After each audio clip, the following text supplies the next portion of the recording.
Dans cette petite présentation vidéo, on va installer un serveur Linux Debian de type 9.3 en 64 bits. L'objectif c'est de réaliser une install de base pour servir d'hébergement de services.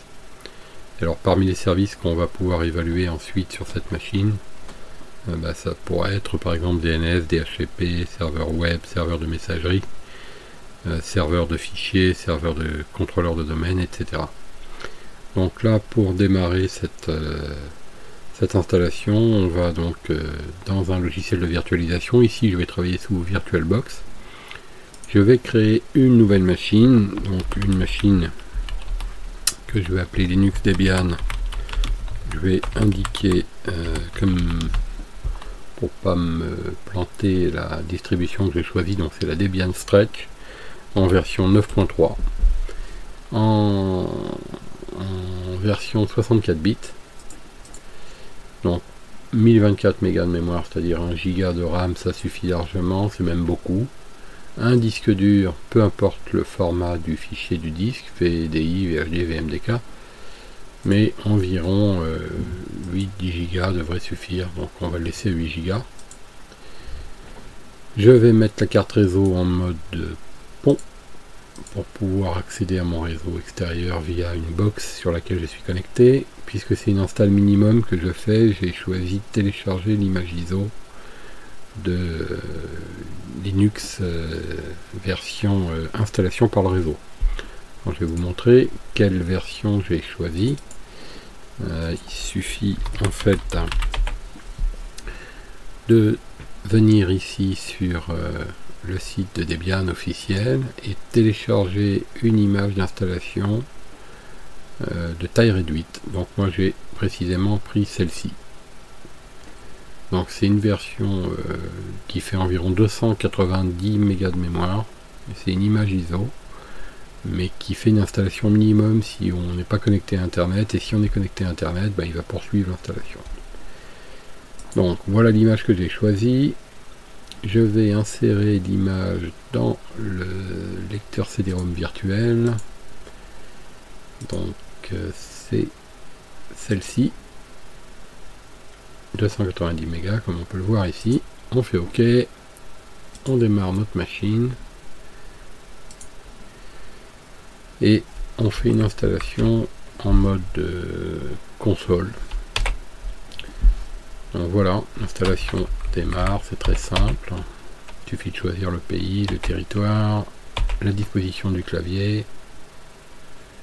L'installation démarre rapidement. Il prend sur le CD-ROM donc l'essentiel des composants qu'il a. Donc là c'est vraiment minimaliste.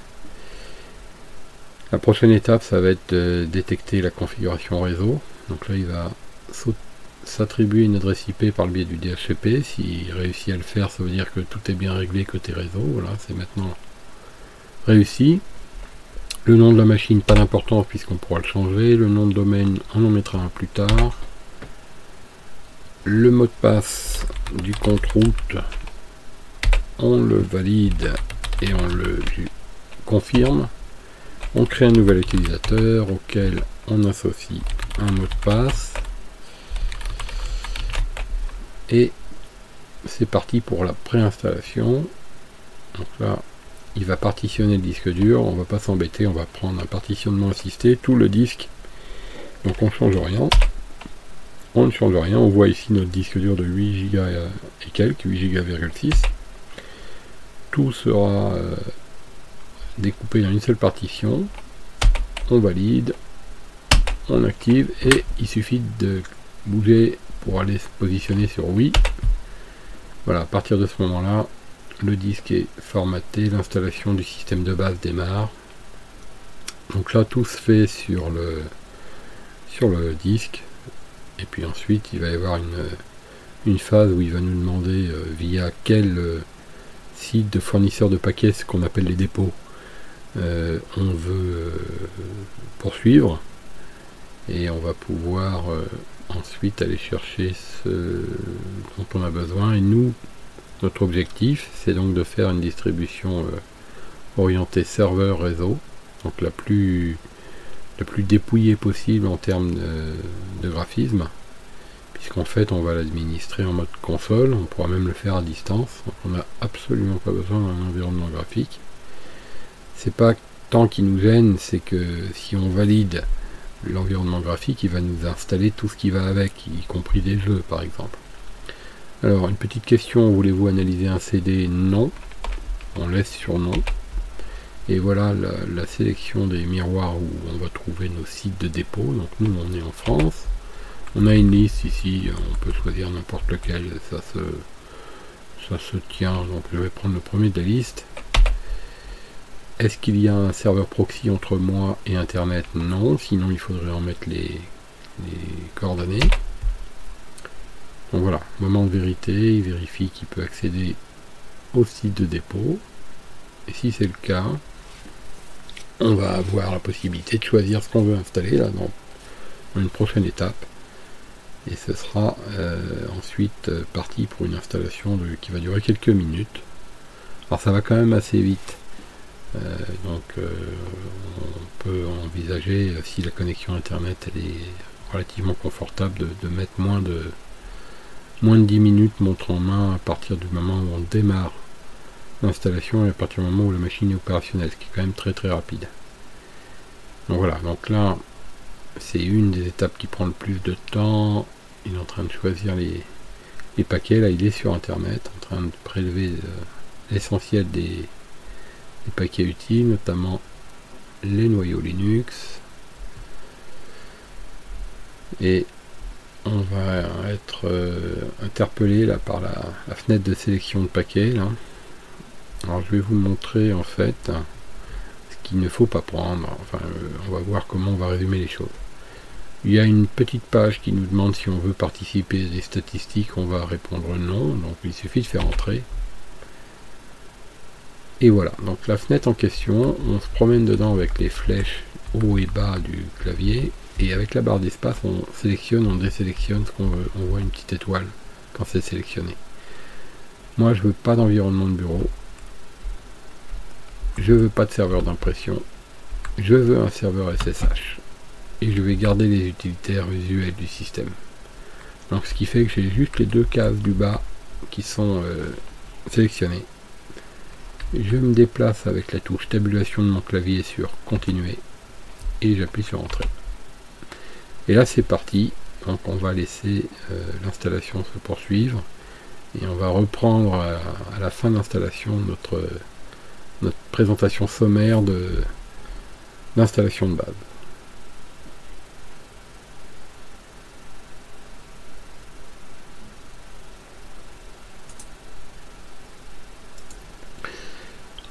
À la fin de la procédure de copie et d'installation de base, on arrive sur cette étape où il faut répondre si on veut ou pas installer le programme d'amorçage du disque dur, donc qui s'appelle Grub, G-R-U-B, donc il faut impérativement l'installer. Et j'ai choisi donc oui. Et puis ensuite il faut choisir où on veut l'installer. Alors sans entrer dans les détails, nous il faut qu'on l'installe sur le disque numéro 1 qui porte la lettre A. Donc l'équipement A, c'est ce qui s'appelle ici SDA, /dev/SDA. Voilà mon disque, donc je le sélectionne, je fais entrer, il installe le programme d'amorçage, il termine l'installation et il me dit que c'est terminé. J'ai plus qu'à faire continuer. Donc la machine va redémarrer. Et là il amorce directement sur le disque dur.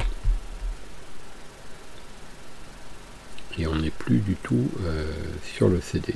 Il a déconnecté le CD. On peut voir dans VirtualBox que le DVD et le CD a été éjecté. Donc on va se loguer. Donc, je vais agrandir un peu la fenêtre pour rendre les choses plus faciles à lire.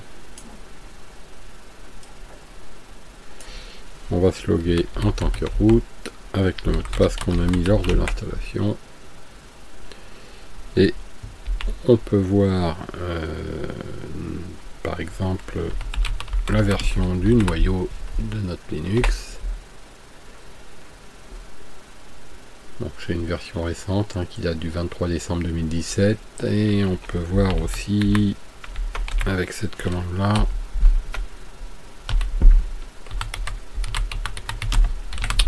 la version de notre Linux, donc de notre distribution Debian Stretch 9.3. Voilà, donc à ce stade là on a fini l'installation de base. C'est vraiment une installation vraiment très très simple. On va voir combien il nous reste de mémoire au niveau de notre disque dur. On avait 8 Go 6. Il nous reste environ 5,6 Go. Donc c'est suffisant pour faire nos essais, même si c'est pas beaucoup, mais c'est une machine de test. Et au niveau de la mémoire, on avait 1 Go. On va savoir combien il nous reste de libre. Alors, sachant qu'on n'a quasiment aucun service installé, donc pas une grosse consommation mémoire. Donc, on a à peu près 900 mégas de libre. Donc, c'est très très confortable pour démarrer. Voilà, donc ce qui serait bien de faire à ce stade-là, sur notre machine virtuelle, c'est de la cloner, de faire un clone complet de cette machine. Déjà pour en faire une copie de sécurité, puis surtout pour pouvoir la décliner sous plusieurs versions, sans être obligé de passer par des snapshots dépendant les uns des autres. Donc c'est une bonne pratique de départ de la dupliquer, donc d'en faire un clone. Donc je vais faire un clone, et ce clone servira à établir plusieurs configs qui seront divers et variés, mais des configs de service. Voilà, donc prochaine étape, donc n'oubliez pas de faire votre clone pour démarrer dans de bonnes conditions, et mettez cette machine là à l'abri, n'y touchez plus. Une fois que vous avez cloné, utilisez plutôt le clone.